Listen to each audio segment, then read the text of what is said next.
Bonjour et bienvenue pour ce nouveau numéro de Tendance de Fonds et j'ai le plaisir d'accueillir sur le plateau Jean-Marc Peter, directeur général de Sofidy. Bonjour Jean-Marc. Bonjour. Alors, Boursorama et Sofidy sont en partenariat pour proposer des produits immobiliers aux clients de Boursorama et nous sommes ensemble aujourd'hui pour parler d'une SCPI, alors je rappelle, Société Civile de Placement dans l'Immobilier, avec une dernière année toute nouvelle, elle s'appelle Sofidynamic.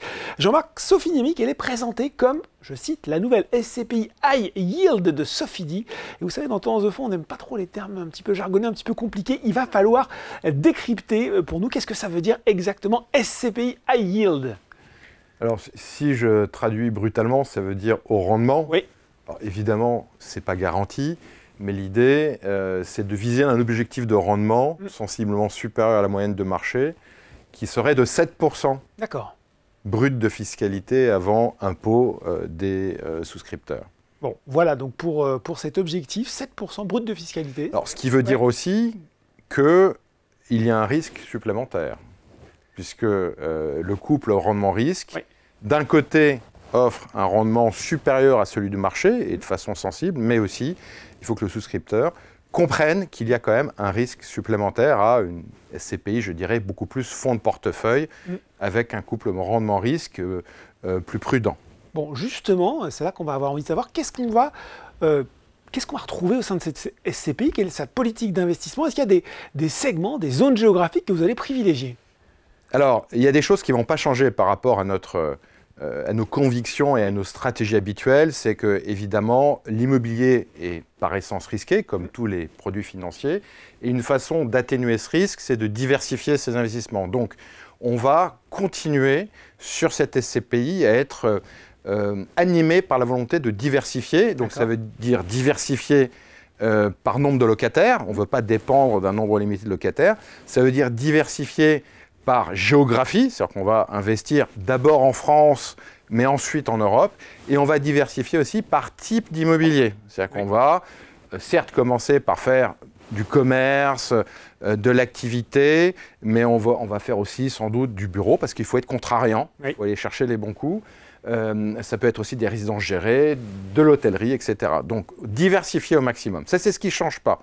En revanche, ce qui va changer, c'est que autant nos SCPI traditionnels, Immorente et FIMO, avaient pour objectif de n'investir que dans des villes A, par exemple. On explique rapidement ville A. Alors, ville A, c'est les grandes métropoles. Oui, c'est ça. C'est les grandes métropoles, donc c'est Paris, Lyon, Bordeaux, Nantes, Marseille, Lille, etc. Et d'être à l'intérieur de ces villes. Donc là, l'idée, c'est de faire un pas de côté et de toujours considérer ces villas, mais en allant peut-être en périphérie de ces villas, où on voit bien que les rendements sont supérieurs, mais tout en étant quand même convaincu que de sortir du centre de cette villa et d'aller dans une zone périphérique, c'est quand même des zones qui sont intéressantes, qui sont susceptibles de créer de la valeur, d'avoir une démographie positive et un métabolisme positif. Et l'idée aussi, c'est d'aller dans des villes B. Chose qu'on faisait moins dans Immorente et FIMO. Et donc là aussi, on ne va pas aller dans n'importe quelle ville B, on va aller dans des villes qui sont soutenues par une dynamique industrielle, touristique, culturelle, que sais-je. On a des exemples de ce que vous appelez les villes B? Oui, vous avez Tours, par exemple, qui est une ville B qui, de notre point de vue, est assez attrayante. C'est un exemple. Vous avez aussi Strasbourg. Alors, certains diraient mi-chemin entre la A et la B. Voilà, mi-chemin entre la A et la B, mais c'est vrai que c'est une ville qu'on a peut-être un peu moins investie dans nos fonds traditionnels. Deuxième pas de côté, c'est la qualité du locataire. Donc, quand on gère une SCPI avec un couple risque-rendement prudent, on est très attentif à la qualité du locataire, parce que c'est eux qui génèrent finalement les loyers, qui génèrent eux-mêmes les dividendes. Donc là, c'est peut-être, pour rester un peu dans l'environnement jargon, on va peut-être pas prendre des locataires AAA, très bien notés, mais prendre des locataires peut-être plus récents, qui n'ont pas d'historique, mais dont on est convaincu, nous, société de gestion, parce qu'on a la capacité quand même d'analyser la qualité, que quelque part, ils sont sur une dynamique positive, et ils sont eux-mêmes en capacité de créer de la valeur. Donc voilà, donc c'est un pas de côté, tout en ayant quand même à l'esprit le fait de ne pas faire n'importe quoi, mais chercher un rendement supérieur néanmoins. Bon, vous avez déjà pas mal répondu à la question que je m'apprête à vous poser finalement, mais je la pose quand même. Les gens qui ont déjà des produits Sofidi pourraient se dire, tiens, pourquoi je pourrais avoir envie finalement de souscrire à cette nouvelle SCPI Sofi Dynamique? Pour compléter, c'est ça? Compléter Alors, c'est pour compléter, c'est pas du tout une SCPI qui vient se substituer aux autres SCPI, puisque dans une logique normale d'allocation, je dirais, le fond du panier, c'est le fond de portefeuille, il faut des choses prudentes. C'est ça. En revanche, si on a si on a des convictions, si on a envie d'apporter un peu de piment à son investissement, un peu de rendement supplémentaire, donc l'idée c'est, à côté des SCPI traditionnels, de faire un peu de Sofi Dynamique. Mais c'est absolument pas, on ne dira jamais ça à nos associés ni à nos distributeurs, de vendre des SCPI de fonds de portefeuille pour tout mettre dans Sofi Dynamique. Bon voilà, une logique de complémentarité avec une SCPI plus traditionnelle. Alors on le sait, il y a des frais à la souscription d'une SCPI, on va dire quoi, souvent c'est de l'ordre de 9-10%. Là, c'est 2%. Comment vous avez réussi à compresser les frais? Est-ce que c'est pas trop beau pour être vrai cette histoire? Alors c'est vrai qu'il y a eu un effort de compression des frais, mais pour autant, évidemment, l'idée c'est que nous-mêmes soyons rémunérés du travail qu'on fait. Et donc, il y a beaucoup moins de commissions de souscription et il y a un tout petit peu plus de commissions de gestion.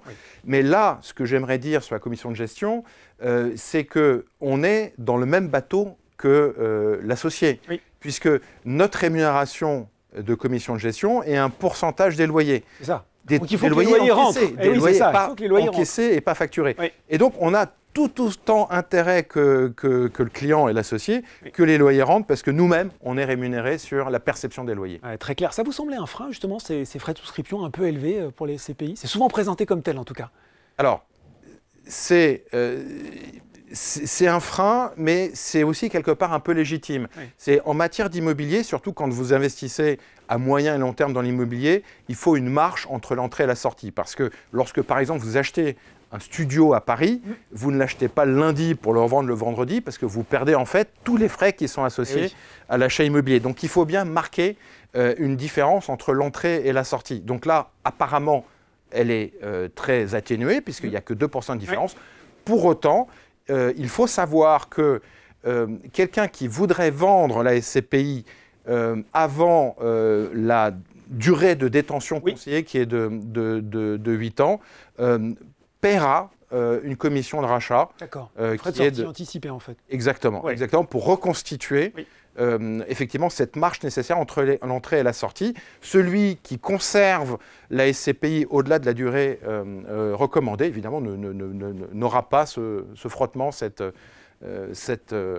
commission de rachat. Bon voilà, Sofi Dynamique pour pimenter votre portefeuille de SCPI et suivez bien notre actualité, puisque cette SCPI devrait intégrer très bientôt l'offre de Boursorama. Merci beaucoup Jean-Marc pour ces explications. Merci. Tendance de fond, c'est fini pour aujourd'hui, mais on se retrouve très bientôt pour un nouveau numéro.